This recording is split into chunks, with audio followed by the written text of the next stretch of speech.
Hi, Michael Balesta here with you for Indians recaps as well as the upcoming schedule thanks to the MLB At Bat app. Last Tuesday, the Cleveland Indians began a set of games against the Minnesota Twins, hoping to cut the gap within the American League Central Division. In the top of the first inning, Roberto Perez threw to Francisco Lindor, who tagged Jorge Polanco for the third out at second base. In the next inning, Cleveland fell behind on Marwin Gonzalez's seventh home run of the season. With one out in the third, Lindor struck his ninth homer to tie the game up. In his next at-bat, he added another one to make it 3-1, both against Devin Smeltzer. Eddie Rosario picked up his 18th long ball in the sixth to pull Minnesota within a run. In the bottom of the seventh, Roberto Perez and Jake Bauers each drove the ball out of the yard. Oliver Perez came on for Shane Bieber in the eighth to strike out the side. Brad Hand got the final three outs to sew up an Indians win by the final score of 5-2. Bieber went to 5-2 after the victory after going 7 innings, striking out 7 batters. Smeltzer fell to 0-1, who lasted until the 7th. Lindor had 3 hits on the night. Wednesday's contest had an ebb and flow to it. Cleveland grabbed the lead on Minnesota as Jose Ramirez's productive out got Lindor in from third base early in the game. The Twins responded in the top of the second against Tyler Clippard. Rosario's triple paved the way for C.J. Cron to get an extra base hit to square things at 1. Gonzalez reached after getting hit. 2 batters after Tyler Olson came in place of Clippard, Byron Buxton drove in 3 with his strike to left center field. Things were not looking good for the home team as Nelson Cruz knocked in his 8th home run in the third. The Indians showed a lot of grit in the bottom of the frame. Lindor led off with a single, then with one away, he stole second, then advanced another 90 feet after Twins pitcher Martin Perez threw a wild pitch. After Carlos Santana took ball 4 and Jordan Luplow struck out, Cleveland got closer. Lindor scored after the ball got by catcher Jason Castro. Following that, Ramirez hit a single to the right side to make it 5-3. The score would not change again until the 5th inning. Nick Goody, who came in for Olson 2 innings earlier, retired Buxton and Max Kepler, but Jorge Polanco went deep to right center field. In the bottom of the inning, Lindor took advantage of an error by Miguel Sano to get in scoring position. Oscar Mercado's bunt advanced the runner. Following a delay which lasted for nearly 2 hours, Santana reached and made it to second, but in the sequence, Lindor was out at the plate. Luplow and Ramirez each drove in a run to get the score to 6-5 in favor of the visiting team. The Indians missed a great chance with runners on first and second and nobody out in the 6th. They also gave back a run as Polanco got a base hit, but during the play, Cleveland had a great relay as Jake Bauers threw to Ramirez, then Jason Kipnis, and finally Francisco Lindor recording the out on Kepler at third base. The momentum carried to the bottom of the 7th. Santana's double set the stage for Luplow's 8th home run to tie the game at 7 against pitcher Blake Parker. Roberto Perez changed the lead for the final time. His 9th home run made it 8-7. Adam Cimber was able to sit down Cruz and Rosario to lead off the 8th inning. After walking Cron and Gonzalez, got Sano to ground out to end the Minnesota threat. Lindor added yet another long ball to put some more separation for the Indians. In the top of the 9th, he retired Mitch Garver, then Buxton and Kepler to end a wild game 9-7. Nick Whitgren picked up his 3rd victory while Blake Parker took a blown save and a defeat to become 0-2. Thursday, Cleveland tried to go for the sweep, but Trevor Bauer gave up 3 home runs to Max Kepler on the night. The outfielder also drew a walk and a single in his other at-bats. After Kepler's first 2 home runs, it was 3-0, and Mitch Garver drove in Polanco in the 5th inning. The Tribe got on the scoreboard a half inning later with Roberto Perez's home run to right center field. After Kepler launched his 3rd long ball of the evening, Cleveland put traffic on the base paths as Ramirez and Luplow got on. Tyler Naquin got a base hit to make the score 5-2. After Trevor May came on to pitch for Matt McGill, Perez's sacrifice fly got another tally. In the bottom of the 9th, Oscar Mercado went deep with 2 outs to make things more interesting. Unfortunately, Perez grounded out to end the game, and the Twins salvaged one of the 3 games. Jose Barrios gave up just 2 hits, striking out 6 to go to 8-2. Trevor Bauer's struggles continued as he went to 4-6. The Indians welcomed the New York Yankees to Carnegie and Ontario this past weekend. On Friday, Zach Plesac took the hill and had a good first inning. He found trouble in the next inning as he gave up 3 hits, with the last to Clint Frazier, which gave New York the lead. Aaron Hicks doubled the advantage in the third with a homer to right field. The Cleveland Bats got going an inning and a half later. Mercado got a single. Then after Santana took ball 4, Kipnis' hit to right field scored a run. And in the fifth, Tyler Naquin went deep to right center to tie the game.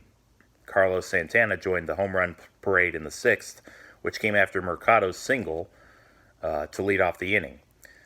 Francisco Lindor helped to manufacture a run in the bottom of the eighth with a triple and come home on Jason Kipnis' sacrifice fly. Brad Hand struck out Luke Voit, Gary Sanchez, and Didi Gregorius to finish off a 5-2 Indians win. Zach Plesac made it through 7 innings to get his first win. Domingo Germán took a rare defeat as he was unable to get win number 10 in this game. Saturday, the Indians once again were forced to rally as Gregorius hit his initial home run of the season in the top of the first, giving the Yankees a 2-0 lead. Against former Indians pitcher CC Sabathia, Cleveland strung together a rally. Carlos Santana and Jordan Luplow each got hits. Jose Ramirez flew out, but the ball was hit deep enough to get Santana in. Roberto Perez nearly hit the ball out of the park, but it struck the yellow line on the top of the padding and came back on the field. Replay stood with a call on the field, which was a double, and a run scored by Luplow. Cleveland would go ahead in the next inning as Mercado picked up homer number 3, which came after a Lindor double, so it was a 4-2 game. In the sixth, New York trotted out Jonathan Holder, and Roberto Perez, along with Kevin Plawecki, each took him deep to extend the margin to 5.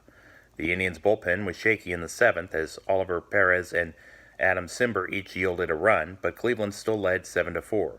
Plawecki had a sac fly in the bottom of the eighth to plate Ramirez to complete the scoring. Hand, in a non-save situation, did give up a double to Frazier, sandwiched between the final 3 outs in the ninth to get the first 2 games of the weekend series.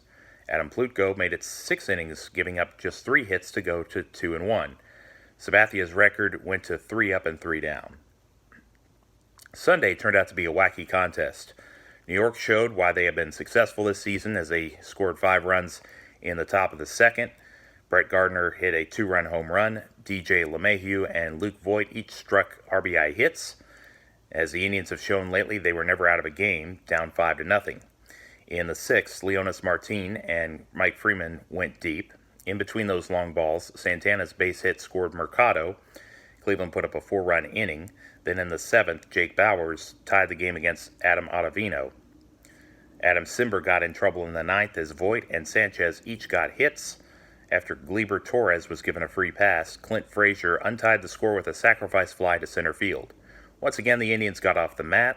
Ramirez and Perez got on. Jake Bauers made a mistake by popping out on a bunt attempt, and after Kevin Plawecki flew out, things were looking grim.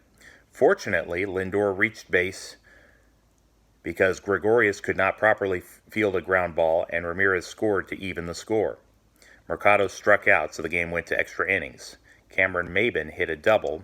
Then later, with 2 outs, Hicks's hit gave New York the lead for good.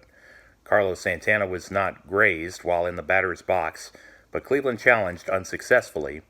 Replay showed that the proper call was made, and Santana, Freeman, and Luplow all went down on strikes, giving the Yankees a 7-6 10-inning victory.